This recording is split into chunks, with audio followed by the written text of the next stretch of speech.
শামসুল উলামা আল্লামা সাহেব কিবলা ফুলতুলি রহমাতুল্লাহি আলাইহির আওলাদদের কাছে যাও, যত বেয়াদবি হয়েছে, হামলা হুমকি ধমকি যা দিয়েছো, পা ধরিয়া ক্ষমা চাও, মাপ চাও। বলে দিনের স্বার্থে হইলেও ক্ষমা চাও, মাপ চাও। একটু দিল দিয়ে অনুধাবন করেন। অনেকেই কইব রাজনৈতিক কথা। আরে না, এটা রাজনৈতিক কথা না, এটি দরকারি কথা। এই সিলেটের হিসাবটাই মিলায়া দেখো না। বলে সিলেটেই প্রায় 19টার উপরে আসন, আমি হিসাব মিলাই নাই। বলে প্রায় 19টার উপরে সিলেটে আসন আছে। এখন এগুলো তোমার লাগবে, যদি লাগে তাইলে গাদ্দারি বন্ধ করে দাও। শামসুল উলামা আল্লামা সাহেব কিবলা ফুলতুলি রহমাতুল্লাহি আলাইহির আওলাদদের কাছে যাও, যত বেয়াদবি হয়েছে, হামলা হুমকি ধমকি যা দিয়েছো, পা ধরিয়া ক্ষমা চাও, মাপ চাও। বলে দিনের স্বার্থে হইলেও ক্ষমা চাও, মাপ চাও। এটা তোমাদের কল্যাণ হবে, নয়তো জিন্দেগিতে যেই আশা আমাদের দেখা ওটা তো হবেই না, উল্টা তাদের বদদুয়া নিলে আল্লাহর গজব ত্বরান্বিত হবে। জোরে কোন ঠিক কিনা? যদি নিয়ত সহি থাকে দিন কায়েমের, তাইলে মহাসমুদ্র হতে হবে, তোমাকে বড় মনওয়ালা হতে হবে। আমাকে বুঝায়া তোমার কাছে নিতে হবে, অন্তত 3 ভাইকে নেওয়া লাগবে। হিসাব মিলাও তো কয়জনকে নিতে পারছো। বরং এইরকম মনোভাব দেখলে তো আমরা ভয় পাই। কি ভয় পাই? যে মুনাফিকই থাকতে পারে। কথা কয় না? আমরা মুনাফিকের ভয় করি। এজন্য অনুরোধ করে বলি, ভিন্নভাবে আমার কথা নিও না।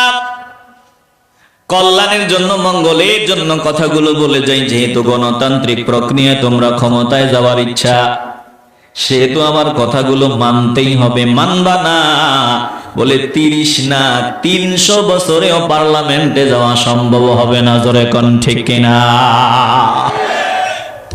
রাগ করেন নাকি আপনারা? একটু দিল দিয়ে অনুধাবন করেন। অনেকেই কইব রাজনৈতিক কথা। আরে না, এটা রাজনৈতিক কথা না, এটি দরকারি কথা। আমরা দেখতাম দরজা বন্ধ করে কলেজের ভিতরে, ভার্সিটির ভিতরে ছাত্রদেরকে পিটানো হয়। এগুলো আগে দেখছি। এখনো সেম ঘটনা যদি ঘটে, কেমনে নিজেদের বুঝাই? আগে যারা করেছে তাদের নামের আগে ইসলাম ছিল না, এখন যারা করে নামের আগে ইসলাম। যদি এমনটা হয়, একই মুদ্রা, মুদ্রার পিঠ আর ও পিঠ, নাম ভিন্ন, যদি কাজ এক হয়, তাইলে আমরা মনে করব ঝামেলা আছে, ভেজাল আছে। আমরা চাই জমিনে দিন কায়েম হোক, এই দুনিয়া কোরআন দিয়া চলুক, আমরা এটা চাই, দিল থেকেই চাই। কাকে দিয়া আল্লাহ কবুল করবে জানি না। তোমরা যেহেতু কোরআনের আইনের আওয়াজ দাও, আল্লাহর রাজত্ব, আল্লাহর রাজ কায়েম হবে, স্লোগান দাও। আমরাও চাই তোমরা সংসদে যাও, এই জমিন দিন কায়েম হবে, কোরআন দিয়া বিচার হবে, শান্তিতে শান্তিতে ভরে যাবে। আমরাও চাই। যেহেতু গণতান্ত্রিক প্রক্রিয়ায় তোমরা সামনে আগাইতে চাও, সেহেতু আমাকে কথা বলতে দিতেই হবে। কারণ আমার সমর্থন তোমার লাগবে, আমার ভোট লাগবে।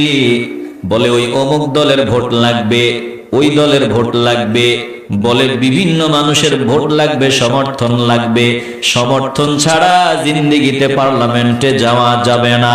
তো যদি আমার ভোট ছাড়া তুমি পার্লামেন্টে না যেতে পারো, আমরা 4 ভাই 5 ভাই, 5 ভাইয়ের মধ্যে তুমি যদি পার্লামেন্টে গিয়া দিন কায়েম করতে হয়, অন্তত 3 ভাই তোমার দলে হওয়া লাগবে, 3 ভাই তোমার বানানো লাগবে, 2 ভাই হয়তো বাদ দিবা। যদি এইভাবে চলো, 3 ভাই জীবনে মিলাইতে পারবা না, সংসদেও যেতে পারবা না। আর তোমরা যেই স্লোগান দাও, এটা জীবনেও বাস্তবায়ন হবে না। আমরা দুনিয়ার কোন শোডাউনরে ভয় পাই না, দুনিয়ার কোন দলরে ভয় পাই না, দুনিয়ার কোন নেতাকে ভয় করি না।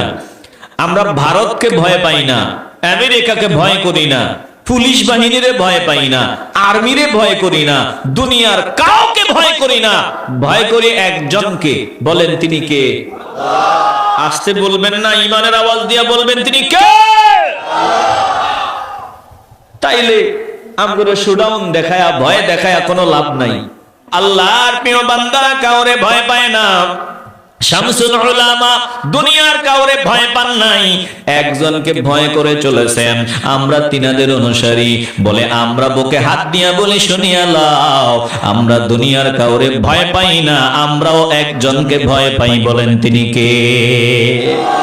আসতে বলবেন না, জোরে বলেন তিনি কে?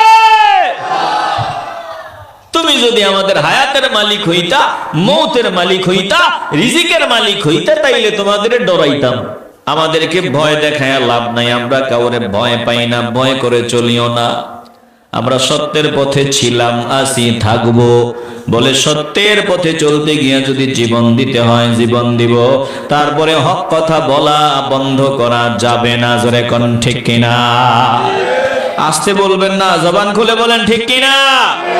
সত্য কথা বলতে গিয়ে কেউ করো না ভয়, সত্য কথা বলতে গিয়ে কেউ করো না ভয়, সত্যের মাঝে মুক্তি আছে নেই কোনো সংশয়, সত্যের মাঝে মুক্তি আছে নেই কোনো সংশয়।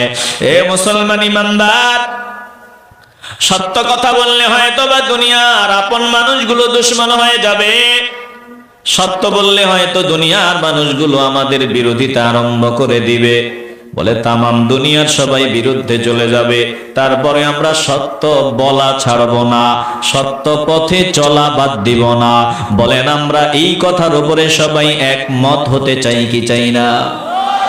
আসতে বলবেন না, জোরে বলেন চাই কি না?